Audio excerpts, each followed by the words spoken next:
أعوذ بالله السميع العليم من الشيطان الرجيم সকালবেলা যদি পড়েন তিনবার আউযু বিল্লাহিস সামিউল আলিম মিনাশ শাইতানির রাজিম তিনবার পড়ে সূরা হাশরের শেষ তিন আয়াত যদি তেলাওয়াত করেন তাহলে আপনার জন্য আল্লাহ তাআলা ৭০,০০০ ফেরেশতা নিয়োগ করবে।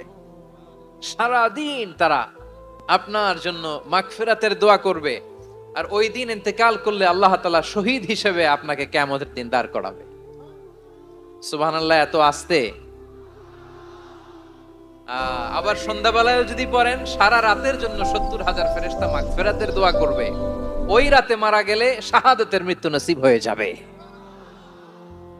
এজন্য এই দোয়াটা পড়ার দরকার আছে না নাই? আযকারুস সাবাহি ওয়াল মাসা, সকাল সন্ধ্যার যে জিকির, এই জিকিরের অন্তর্ভুক্ত করে নেবেন এই ওয়াজিফাটা। أعوذ بالله السميع العليم من الشيطان الرجيم